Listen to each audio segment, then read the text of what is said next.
Good day to you, true believers. Today we're going to be talking about Disney's panel at Cinemacon, specifically their MCU panel, because we're a Marvel channel, of course. Excelsior.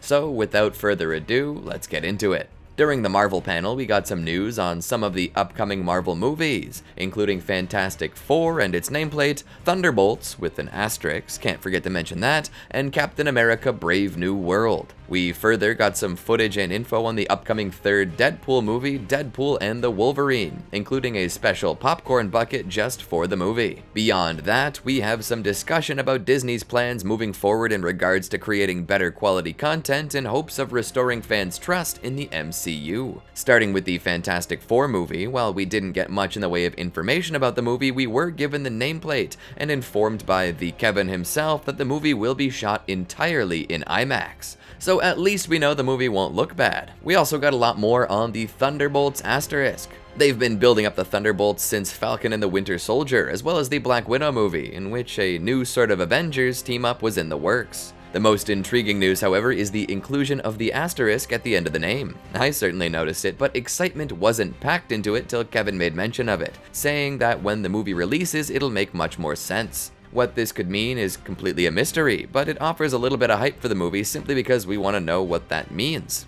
The only thing I can be sure of is that the name Thunderbolts, whether it be the movie itself or the team within the movie, is under dispute. This could either mean that the team's name is tentative or that the movie's name might change. Of course, I can't confirm either of these, but in the end, the point of the asterisk is to show us that there is some doubt in the name, and that we should be ready for a possible name change in the future. After this, we got not only more information on the next Captain America film, but we also got some clips from the movie itself. Anthony Mackie, the star of the upcoming Captain America movie, stepped up on the stage to help with the announcements. This movie will mark the latest appearance of Thaddeus Thunderbolt Ross, whose original actor William Hurt tragically passed away of prostate cancer. Despite that sad news, fans are excited to see Harrison Ford, the galaxy's best smuggler, smuggle himself into the MCU. The film purportedly shows the new face of the old general as the next president of the United States, at which Sam Wilson is invited to the White House to talk about him becoming the new face of the Avengers. He seems to be willing to cooperate with the Avengers, though it is obvious that he has something up his sleeve that may not be so good. As this is being announced to a crowd, a villain takes over the speakers and utilizes some form of mind control on the Secret Service, including Isaiah Bradley, who Sam will have to fight. We're then shown various different scenes from different set pieces in the movie, as well as a team-up between Sam and Joaquin Torres, the new Falcon. This all culminates in Sam storming the White House, where he's stopped by the Secret Service and brawls with them before getting to Ross, where the two have a confrontation, in which Ross tells Sam, "You're not Steve Rogers," to which Sam replies,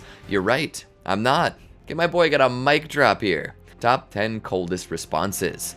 We then see Sam don a brand new Captain America costume that possesses much more silver coloration in place of the original white. News says that the new movie will return to the same grounded feeling from Captain America the Winter Soldier, one of my personal favorite movies in the entire franchise, and that Harrison Ford and Anthony Mackie work really well together. Now, while we say a mysterious villain, it should be known that Tim Blake Nelson has been cast in this movie as Samuel Stearns, also known as the Leader. The last time we saw the Leader was in the original Incredible Hulk movie, and the mind control we see in the movie fits with the character quite a bit. Captain America and the Hulk are connected too, as we know in the MCU that Dr. Banner was actually trying to recreate the formula of the super soldier serum that Dr. Erskine created in the 40s. But what I've been hoping for ever since General Ross became a big-time character in the MCU again during Civil War was the official introduction of the Red Hulk. And given that plenty of characters from the original Incredible Hulk movie are returning for this one, I can't help but think of how possible it could be. It would certainly make for a great final battle.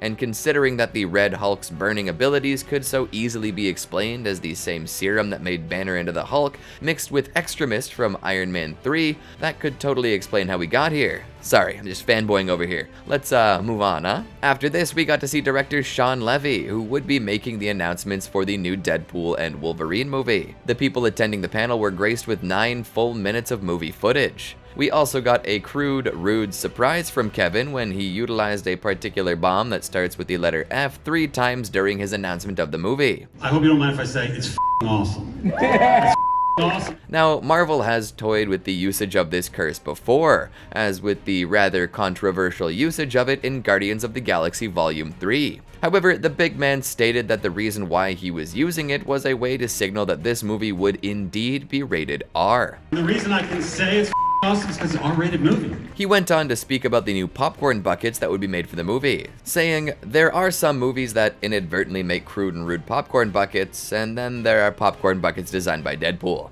So while I wouldn't take kids to see this one, I am definitely gearing up to go myself because it sounds like it's gonna be awesome." From what we've seen, the movie is going to start off at Wade Wilson's birthday party, where we come to learn he's a car salesman now. That is, until he's kidnapped by the Time Variance Authority, aka the TVA from the Loki series.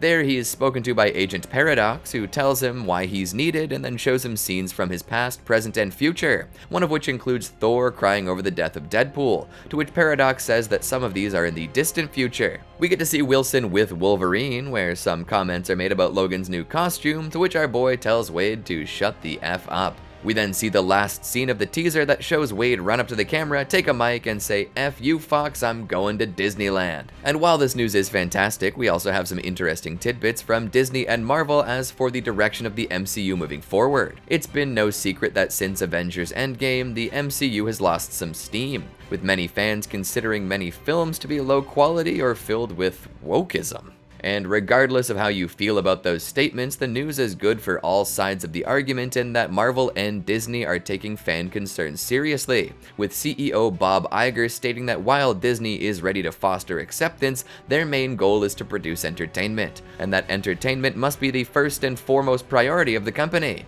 And so for any who are afraid of controversial or in-your-face messages in future movies, shoulders can be loosened a little, as it sounds like Disney is taking this seriously and wishes to return to making quality products for their viewers. Furthermore, we got new plans for the direction Marvel itself is moving from Brad Winderbaum, the head of streaming, television, and animation at Marvel Studios. He stated in an interview with the Phase Zero podcast, quote, "We have a new system behind the scenes at Marvel Studios. We're more like a traditional studio now. We're developing more than we actually will produce," unquote. Basically, what this means is that Marvel is going to be throwing around a lot of ideas, and you might hear a lot about new films or streaming series on their way, but not all of them will actually be produced. For instance, the Nova film or streaming show was mentioned as one of the many things that Brad would love to see, but that the future is always unsure and that we can't know exactly where things are going to go in this crazy world. What this means to me is that Marvel is attempting to create story competition within their own studio in an attempt to get creators to make something truly worthwhile,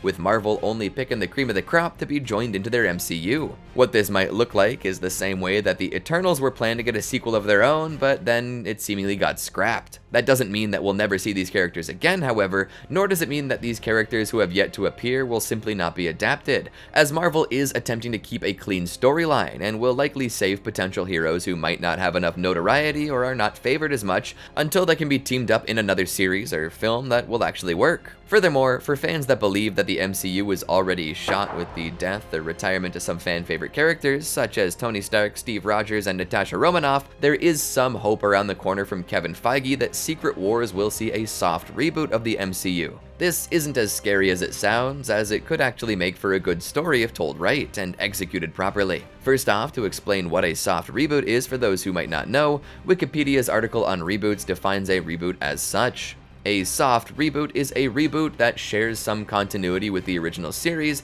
but that changes the style, tone, or intent. It usually serves to allow writers more creative freedom while mostly maintaining the same setting the audience has grown accustomed to. What's funny is that this current phase has been hinting at this occurring for quite some time due to Multiverse of Madness and the mentioning of incursions, as well as the TVA and their battle against variants and the many different versions of Kang that have appeared. This is all leading up to the Avengers film known as Secret Wars. For those who have little experience with comics, Secret Wars was a comic series considered one of the biggest Marvel had done, and that has had many retellings, sequels, and spoofs over the course of its time. I'll save you time though and give you the basic rundown of the Secret Wars storyline that I think this Avengers film will adapt. Basically, all the many universes, from which we get Earth 616 and the various other numbers from, were colliding in what was known as an incursion. The Beyonders, omnipotent godlike beings, were planning to put a molecule man in every universe and use him to destroy every Marvel universe in existence until Doctor Doom usurped them, salvaged what was left of the broken multiverse, and created a new world known as Battleworld, where the greatest heroes and villains would do battle. Now, I can't tell you everything there is to know about this new film as I'm not writing for Marvel. Not yet. A guy can dream.